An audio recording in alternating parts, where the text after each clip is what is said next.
Snow white. बहुत समय पहले की बात है। एक राज्य में एक रानी थी जो एक सर्दी के दिन खिड़की के पास बैठी सिलाई कर रही थी। खिड़की से बाहर बर्फ गिर रही थी। उसने सोचा, काश मेरी एक बेटी हो जिसकी त्वचा बर्फ की तरह सफ़ेद, होंठ खून की तरह लाल और बाल काले आपनों जैसे हो। कुछ समय बाद उसकी इच्छा पूरी हुई और एक सुंदर बेटी हुई। नाम रखा स्नो वाइट। लेकिन दुर्भाग्यवश रानी का जल्द ही निधन हो गया। राजा ने दूसरी शादी की। नई रानी बहुत सुंदर थी पर घमंडी और जलन करने वाली थी। उसके पास एक जादुई आईना था जिससे वो हर दिन पूछती, आईना आईना, दीवार पर सबसे सुंदर कौन है संसार? आईना हमेशा कहता, मेरी रानी आप सबसे सुंदर है।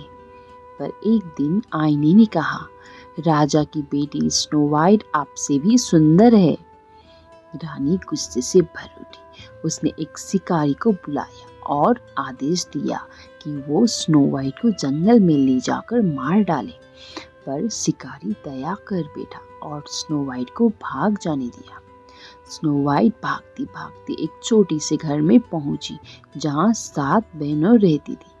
उन्होंने उसने रहने दिया और बदले में वो उनके लिए खाना बनाती, साफ सफाई करती थी। जब रानी को पता चला कि स्नो वाइट अभी भी जीवित है तो वो 3 बार उसका वध करने आई। एक बार कसे हुए कोर्सेट से, दूसरी बार जादुई कंघी से और तीसरी बार जहरीले सेब से। तीसरी बार स्नो वाइट सच में मर जैसी हो गई। बहनों ने उसे एक कांच के ताबूत में रख दिया। एक दिन एक राजकुमार आया और स्नो वाइट को देखकर मोहित हो गया। जब वो ताबूत को ले जाने लगा तो हिलने से सेब का टुकड़ा उसके गले से बाहर निकल गया और वो जिंदा हो गई। राजकुमार और स्नो वाइट का विवाह हुआ। बुरी रानी को जब ये पता चला तो वो जलकर राख हो गई।